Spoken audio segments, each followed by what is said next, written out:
Hello again and welcome to the second video of the MOOC dedicated to amine units in refineries. In the first video, we focused on the main chemical reactions. It's now time to describe the amine unit process. Actually, this absorption takes place in a gas-liquid contactor, which is often a trade column, which has the advantage of maximizing the contact time between the gas and the amine. Typically, columns of 15 to 25 trays are installed. This leads to columns of about 10 meters high. The diameter is the result of the gas and amine flows involved. In terms of operating precautions, it is intended to have an amine systematically warmer than the gas.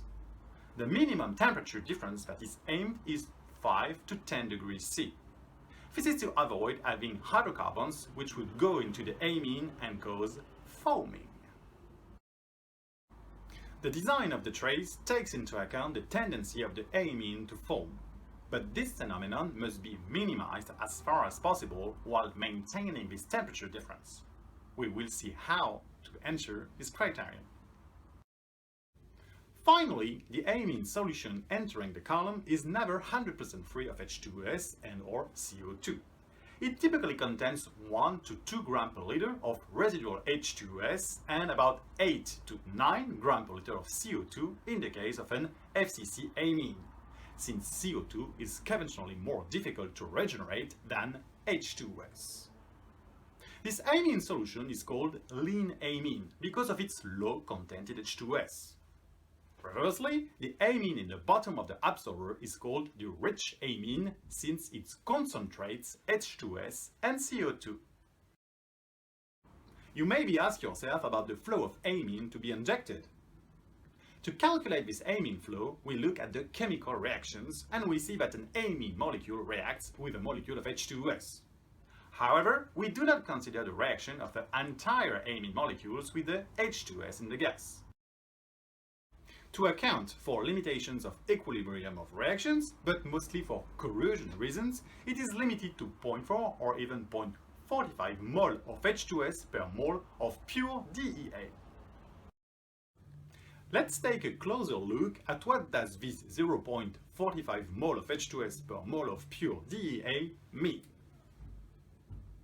0.45 mol of H2S, this corresponds to 15.3 grams of H2S. 1 mol of pure DEA corresponds to 105 grams of DEA. Since this DEA is diluted to 20% by weight with water, it is therefore mixed with 420 grams of water. It means 525 grams of 20% diluted DEA solution. When calculating 15.3 grams of H2S in 525 grams of 20% DEA solution, this corresponds to 2.9% by weight of H2S in the DEA solution. It means approximately 30 grams per liter. This 0.45 mol of H2S per mol of DEA is often called rich amine loading. So, to make it simple, when we have to absorb 1 ton per hour of H2S in an H2S-rich gas, it will require about 34 tons per hour of amine solution. This corresponds to 2.9% of H2S in the amine solution. I mean 0.45 mol of H2S per mol of DEA. If the amine concentration drops, the amine solution flow rate must be increased to maintain the same H2S loading. But reversely, if the amine concentration increases, the amine flow can be lowered to minimize the hydraulics of the circuit and to avoid regeneration of this extra amine flow. So, what is the performance of H2S absorption? Well, it depends on several factors. First, the pressure. The higher the pressure, the lower the H2S content in the gas, and reversely. Secondly, the lower the H2S content of the lean amine, the better the absorption of H2S in the amine and the lower the H2S content in the gas. Typically, for an absorber operating between 5 and 10 bar, residual H2S content in the gas will be between 100 to 250 ppm volume. It should be noted that to remove the H2S from the liquid LPGs, the same system is used. The particularity consists in having a 2 liquid phases contactor. And in this case, the residual H2S contents of the liquid is about 10 ppm. Now that H2S have been absorbed, what to do with this H2S rich amine? Well, we are going to regenerate it. Just as absorption of H2S is promoted at high pressure and low temperature, desorption is favored at low pressure and high temperature. This amine will then be heated up and sent to a regeneration column. We begin by collecting off the rich amine streams in a flash drum, which will be operated at a pressure close to the pressure of the fuel gas network. This is to remove part of the H2S, and then the amine is heated up. At which temperature shall we heat up the amine? Well, sufficiently hot to dissolve the H2S, but not too much to avoid the thermal degradation of the amine. We heat up to a typical temperature of 100 degrees C, and the operating pressure in the regeneration column is about 1 bar. This pressure is set by the final destination of the H2S exiting the top of the column. The regenerator is a column with typically 20 trays, equipped with a reboiler, a condenser, and a reflux drum.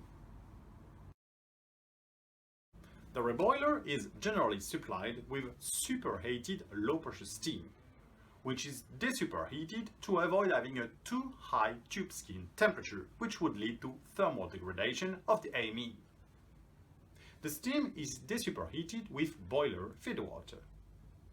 The quantity of steam injected is about typically 10% of the total amine flow that is recirculated. The gas leaving the top of the column is almost pure H2S, greater than 95% volume. This gas is then routed to the close unit.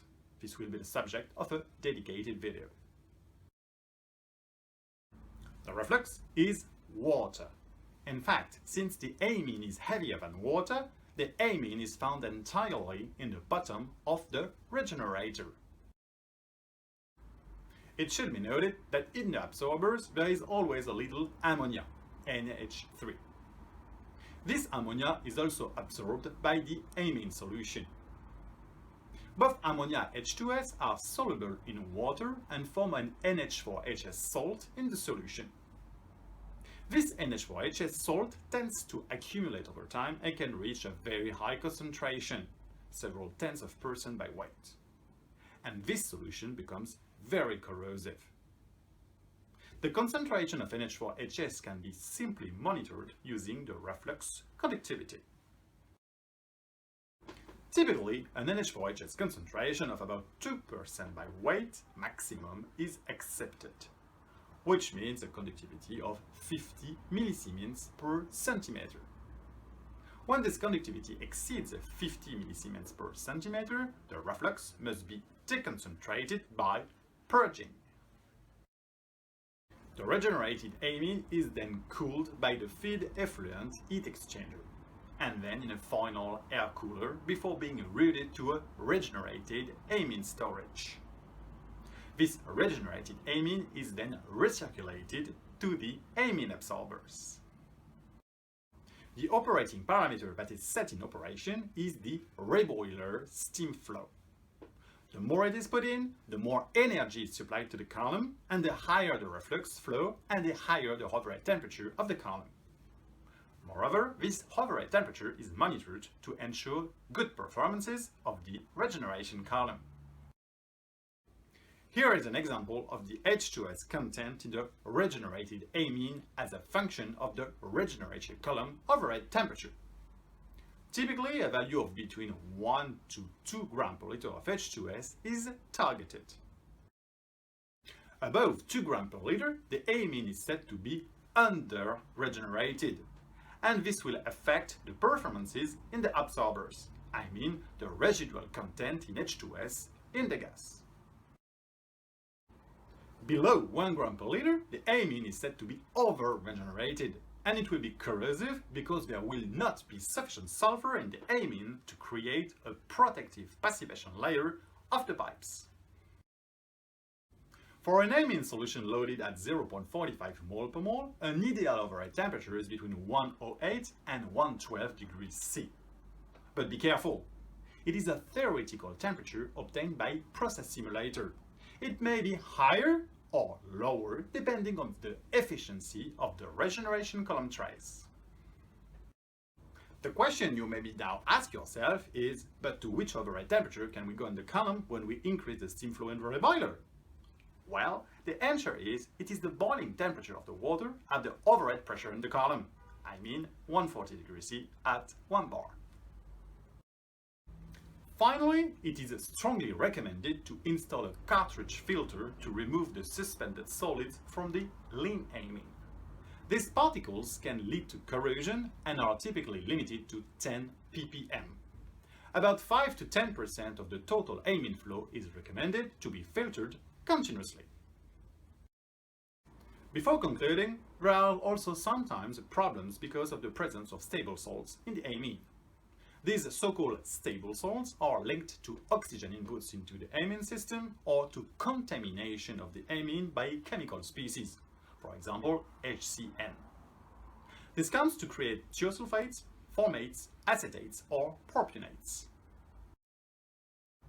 These thiosulfates, propionates and formates bind to the amine and form salts which are thermally stable because even at the bottom temperature of the amine regenerator, they remain bound to the amine. They accumulate over time and can be responsible for corrosion in the amine system. The stable salt's content is typically limited to 10% of the alkalinity. For example, for an amine solution diluted to 20% by weight, the maximum concentration in stable salts is 10% of 20%, I mean 2%. The easiest way to get rid of these salts is to make a purge, and thus remove stable salts. And then we compensate with fresh amine. This is now time for a bonus slide. You can see in this slide several information about the amine color and their meanings. Well, we are now at the end of this video dedicated to amine units in refining industry. We have seen how to implement the recovery of H2s in gas streams. We have seen also how to choose the flow of amine to be injected and how to regenerate the amine. We have also seen the operating parameters that allow to recover the maximum of H2s. Now that we have produced an H2s rich gas stream, what will we do with this stream? Well, it will be transformed into elemental sulfur in liquid form. Well, I invite you now to watch the videos dedicated to the transformation of H2s in liquid sulfur. See you very soon and thank you very much for your attention. Bye bye.